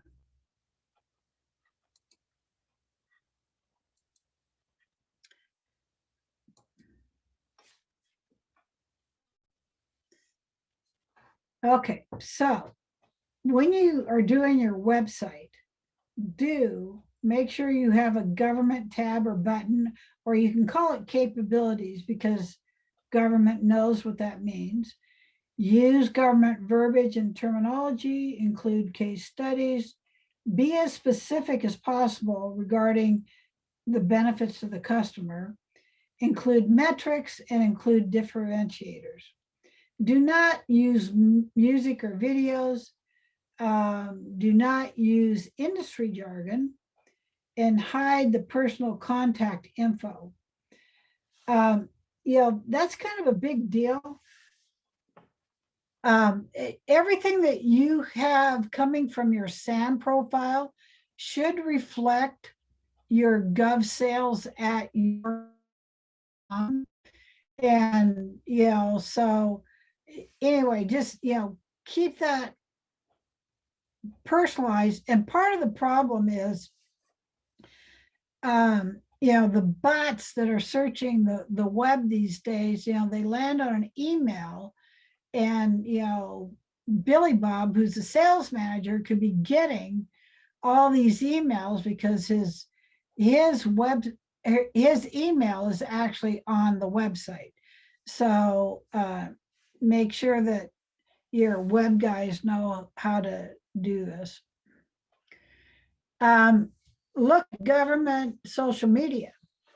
So Health and Human Services and GSA, well, Health and Human Services have been on Facebook and Twitter. GSA is on everything: Facebook, YouTube, Twitter, blogging, GSA social media directory, and RSS. The Army, has a whole bunch of other resources. So whoever you're targeting, look to see where they're at. And then if you're interested in doing business with them, you should be following them. And so, and with that in mind, if you're targeting to the Pacific Fleet on Twitter and you name them in a Twitter that you post, they're going to start paying attention to you. And if you are a good, strong, reputable tweeter, they could come and follow you. So just pay attention to that. You have to kind of keep things active. Nothing is worse than a social media site that's old. So keep that in mind. You need to update. Having blogs is really informative. Especially if you are in education or training, or you're in marketing and you're talking about trends or something. That's important. LinkedIn and Twitter we talked about, Facebook. And in Facebook, your company should be highlighting employees, community involvement, special projects, and just keep that in mind. And then in Pinterest, new products. Back in the day, Pinterest was, just kind of like a digital magazine that you'd flip through. But now it's so much more informative. So if you are from the Olympic Peninsula and you do graphic design and you're posting, images of, beaches and forests, and, and you include some samples of your work, that catches everybody's eyes. And then news feeds, can you get on any of these news feeds, or could you invite the Pacific Fleet to participate? But bear in mind that particularly Department of Defense has restrictions on what they can and cannot see and do on social media. Okay, white papers. This is all about organizational policy, position, philosophy, and you have to present not too detailed, and that's critical, technical explanation of whatever it is that you're doing. Pose a technology-oriented problem or question, and then answer it or propose a solution that's relative to your company. The terms policy paper or position paper, technology paper or product paper or issue paper are often used in place of white paper. So just you need to develop a good write-up about your company and how it got there and how you compare to others. All right, so let's say you have this wonderful new product that will directly impact the federal government. You do not send out a press release to the newspapers. You send out a news release to targeted government contracts.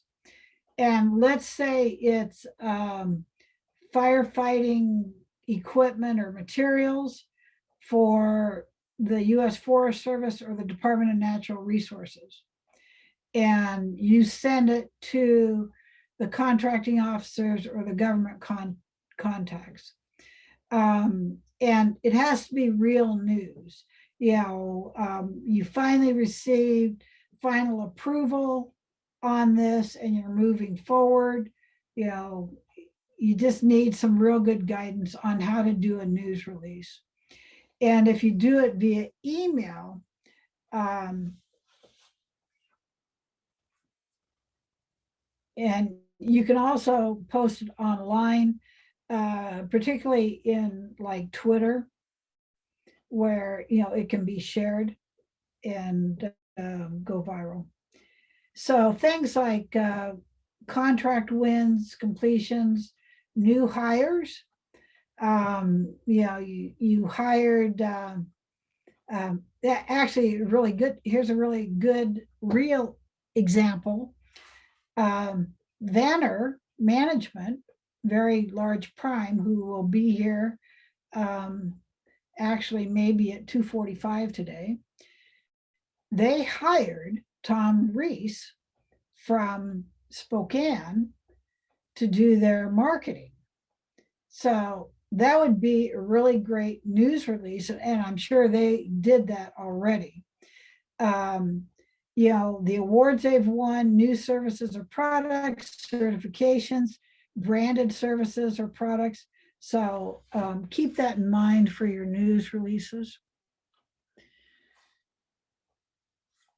Okay, so remember when I told you we were going to talk about purchase vehicles? They're designed to make it easier for you to work with the agencies. And depending on the agencies, there's different types of these, but these have been vetted through GSA. So, they kind of reviewed these, and these are provided to you based off of their criteria. So IDIQ, indefinite delivery, indefinite quantity. We need 100 widgets today. And when we use all this up, we'll need another 100 widgets. So we don't know when the next order will be. And we're not real sure about the quantity. Maybe we'll need 200 widgets next time. That's IDIQ. Credit card, P card, purchase card, all the same thing. GSA schedule, the grandmother of them all, that for supplying products and services. It doesn't matter if it's catering or fire equipment or widgets. GSA sells just about everything except for blue widgets, which you manufacture. So we kind of had that conversation earlier. And, when you go down the litany of when it goes out to bid, if GSA Services sells blue widgets and that's all you make, they're going to sell them. They're going to have the opportunity to provide those to the agency before you do. So what I would recommend is that you get on the GSA schedule and you sell your blue widgets to GSA. GWAC, government-wide acquisition contract. BPA, blanket purchase agreement. And then set asides, that's a purchase vehicle example. Set aside, HubZone, 8A, SDVO, SB, should be SDVO, SB. And those are all certifications. So the thing on these are you have to follow the rules. HubZone is only for historically underutilized business zones. The 8A is owned by at least 51% socially and economically disadvantaged individuals, and service disabled veteran-owned small business. So those are your purchase vehicle examples. So your very best tool is your capability statement. And it is what opens doors. And, you know, to build a relationship and get a meeting with the contracting officer. And maybe it's at an event like the Meet the Bigs event or something. And I know Fairchild Air Force Base, we always had, you know, these great big events with them. And you are talking, you know, across the table from the contracting officer who does all of this. If you come into a meeting without your capability statement, you know, they'll wait for you to put one together and then meet with you again later. So if they put out a sources sought or RFI response, they will request your capability statement and also as part of your RFP. Okay, so in the capability statements, the first thing you want to do is call it a capability statement.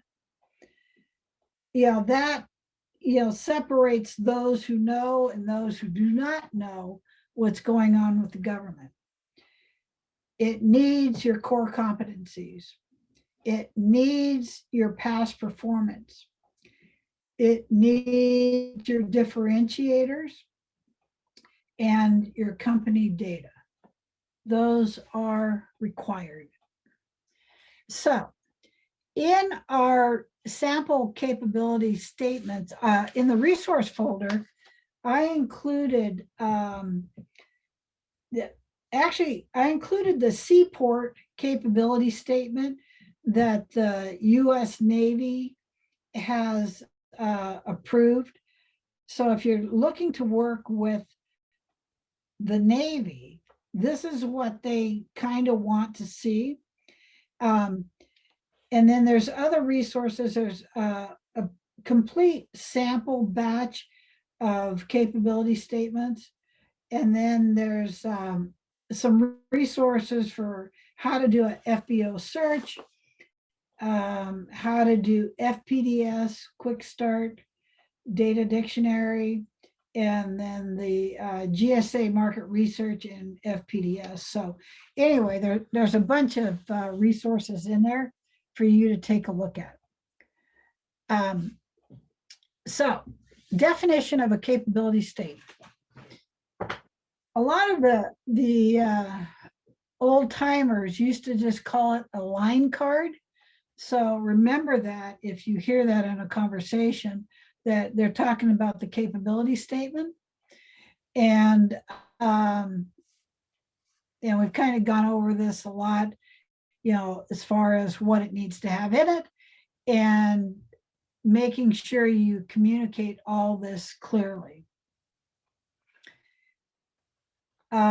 So you would also want to have a capability statement for not just government agencies, but for prime contractors, so that they see that you are serious about what you do.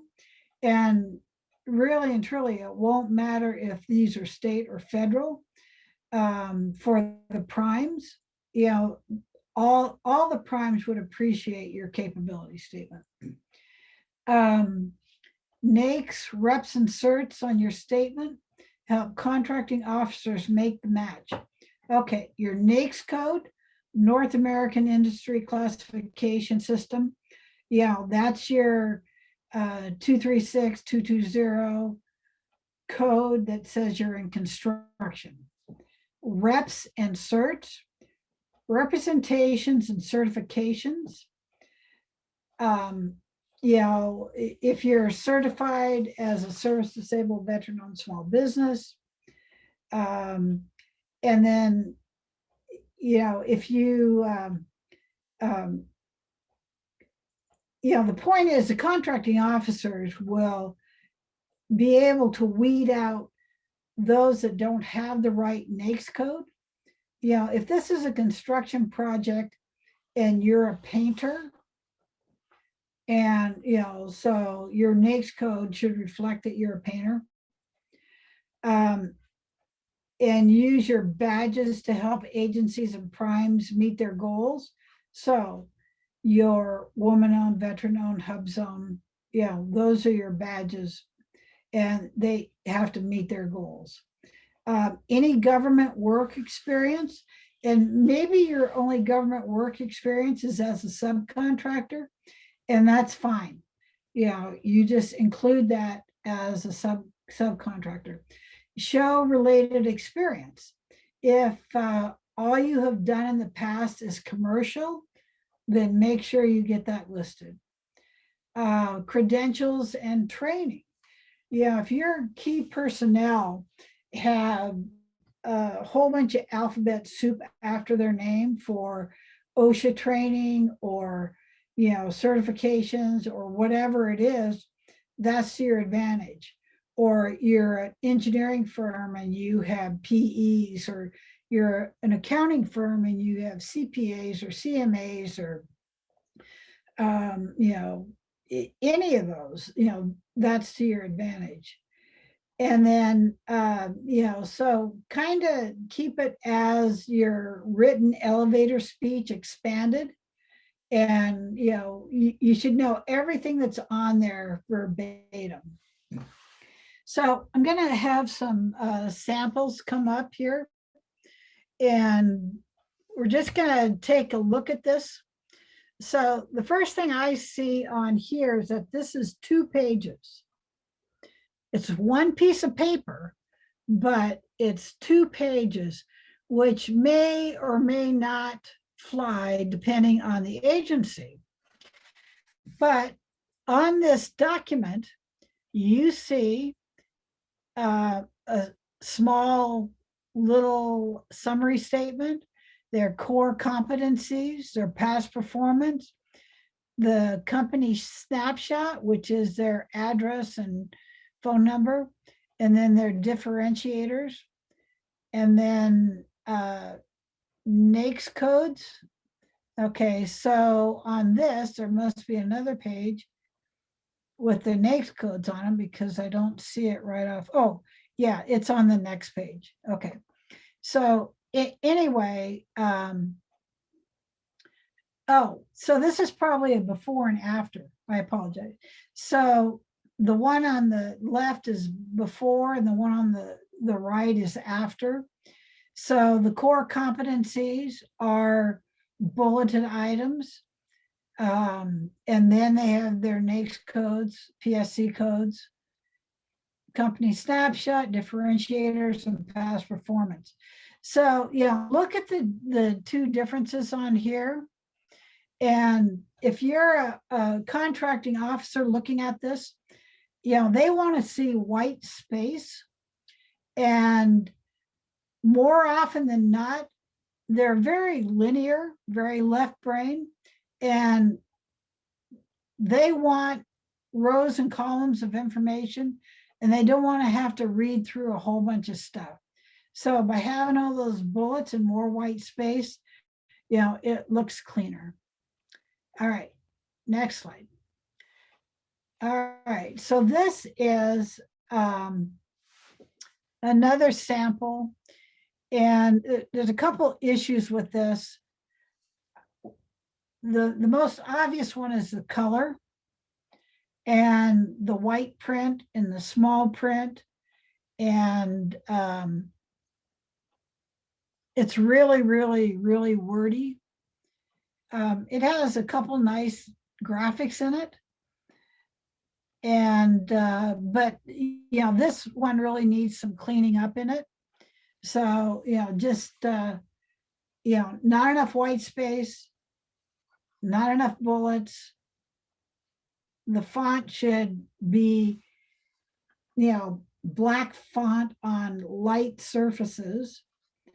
And so realistically, if you were to print this off as a contracting officer, think about all the ink that it would use for all of those shaded areas.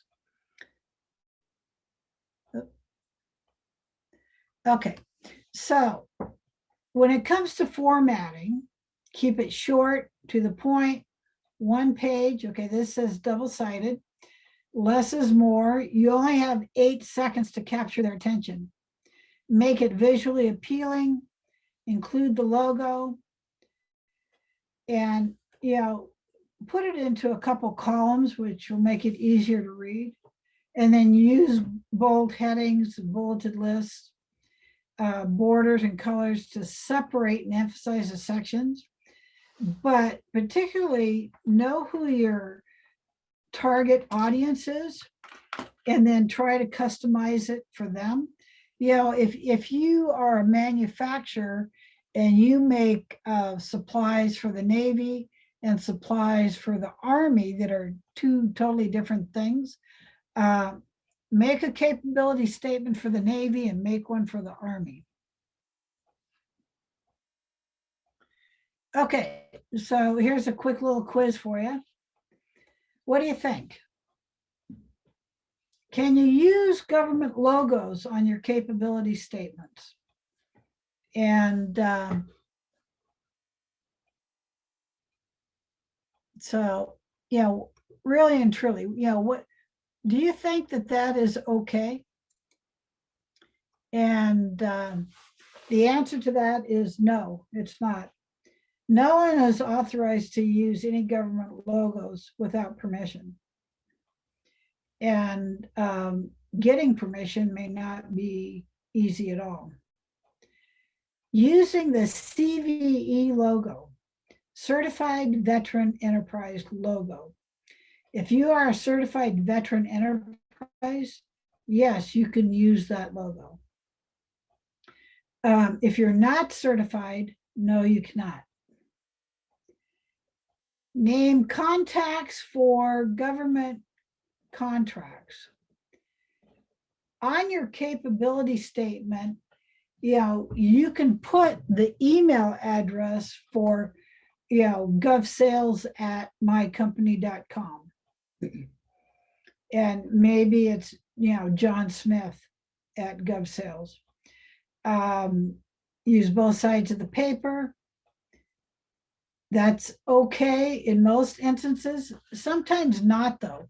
So you really have to, pay attention to the requirement, like if you go to a Meet the Bigs and you ask the contracting officer if one page is okay, then in the future you can use one page front and back, or no, they only want the front. So you need to know and understand that. Any size of paper will work. No. Legal size is not acceptable. Letter size is the only thing that they will take. And they don't want a trifold piece of paper. It's just regular letter size. Using QR codes. Government currently doesn't allow readers. So don't use a QR code on a government type of capability statement. Use photos, yes, you absolutely need to use photos. Use of emails as Hotmail, Gmail, Comcast.net are fine. No, that is not recommended. Your company should have your own domain name, and your contact should reflect info@ or govsales@mycompany.com. Hotmail and Gmail and Yahoo, those will have trouble getting through Department of Defense emails not to mention lots of other agencies. And now with the world being turned upside down on IT and cyber terrorism and stuff, you need to have in place your own domain name. Using bullets, yes, absolutely.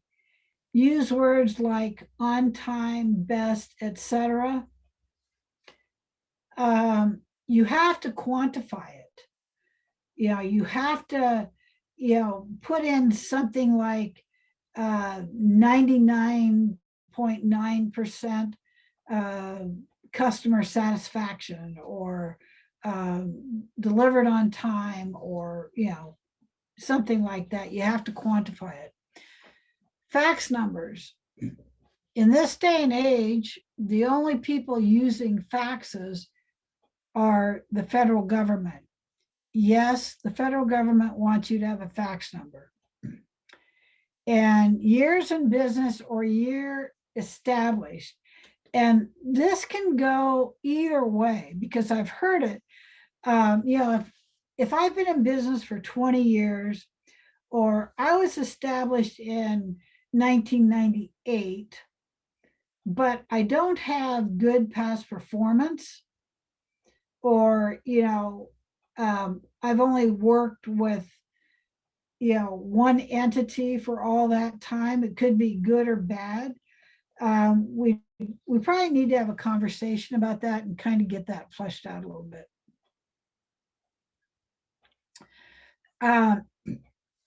In regards to color, make sure you match your logo with the colors that you use in your capability statement.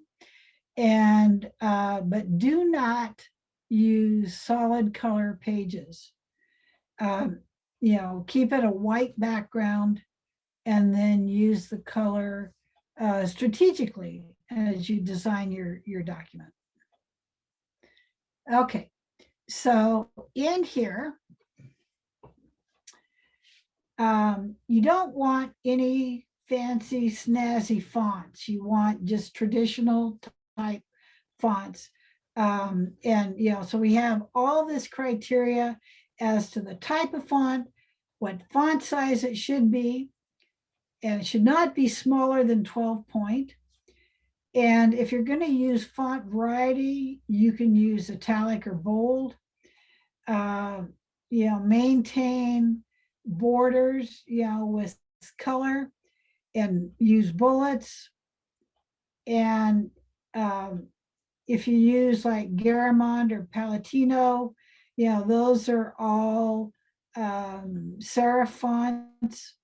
And if you use Helvetica, that's sans serif. So you might want to talk to a graphic person or a designer to figure out how to get all of this. If it's 14 point, that's going to take up a lot of room. Lots of repetition on this. I apologize for that. All right, so let's go to customize, and make sure that you put a little of company history on there, and have a little headline, 60 to 100 characters. List the expertise, unique capabilities, particularly like for your key individuals.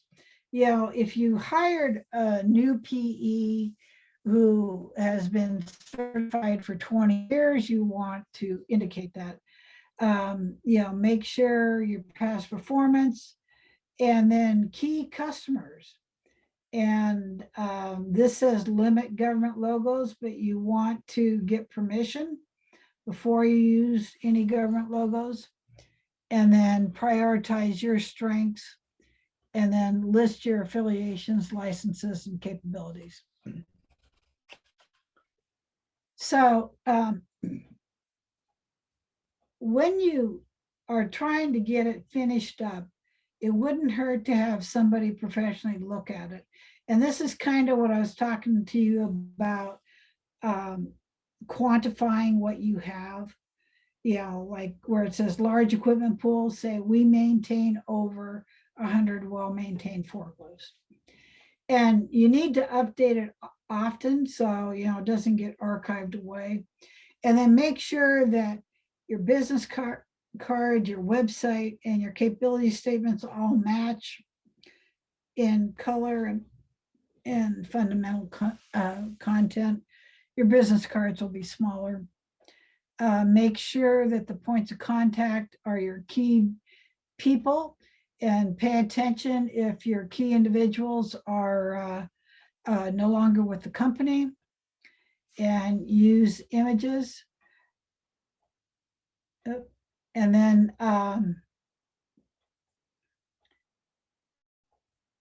yeah, unless the service provider don't sell the jockey, sell the horse. All right, so your audiences will be agencies, prime contractors, teaming partners, joint ventures, and the goal is to obtain a decision maker in each one of these events.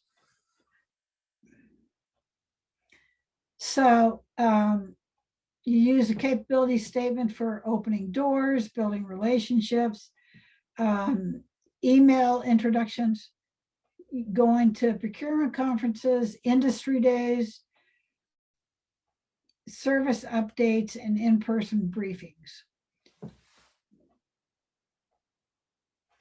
And when you do your capability presentations, and sometimes they want you to do this in person, and you have printed materials, but this is a really good summary of what you need to communicate to them: who we are, what we do, where we've done it, how we're specialized, how we can help, and what makes us better than everybody else. And this is always fun. I've known this PowerPoint rule for about 20 years. One slide, no more than 5 minutes, and 6 slides for a 30-minute briefing. If they give you a 30-minute briefing. So just keep that in mind. So coming to the end, Washington PTAC is available to help you anytime. We offer one-to-one counseling, workshops, bid matchmaking, and all we ask from you in return is that you notify us if you received any contracts. And then on the right-hand side, I have a complete list of all the KITSAP PTACs that are available to give you a hand. But Washington PTAC has PTACs all up and down I-5 and across the state. So if you need any help, connect with us one way or the other, and we'll get you what you need.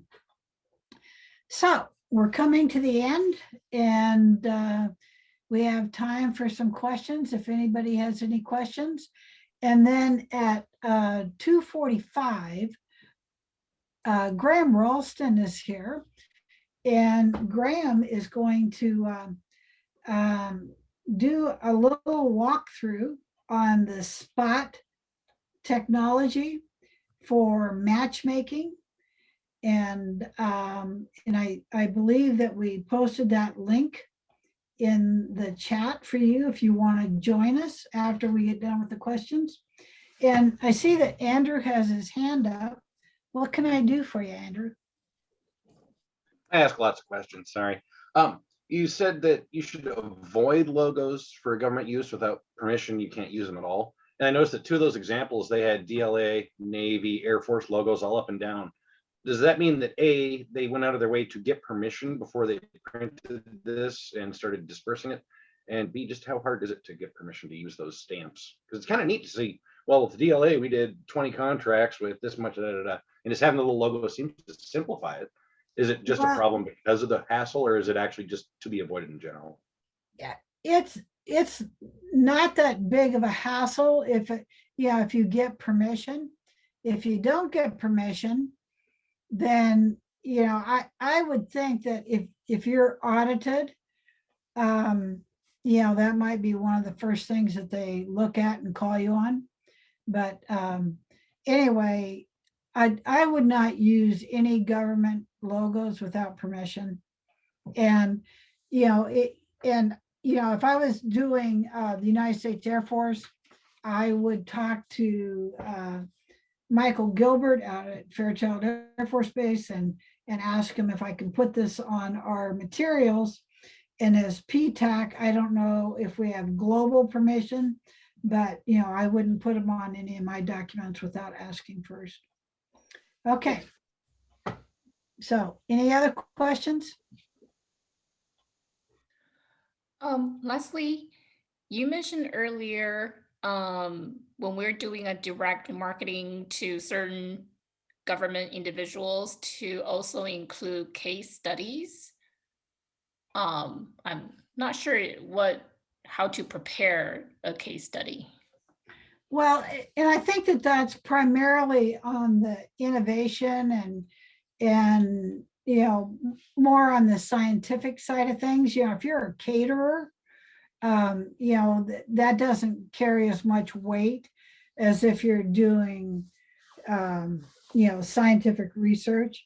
But generally on the case studies, in the construction industry, how you compare to the industry, et cetera, et cetera. But, if you are in scientific or IT, we may want to talk about this, particularly on the IT sector now with the CMMC requirements for certification, and how your company has evolved in case studies compared to other companies. So hope that answered your question.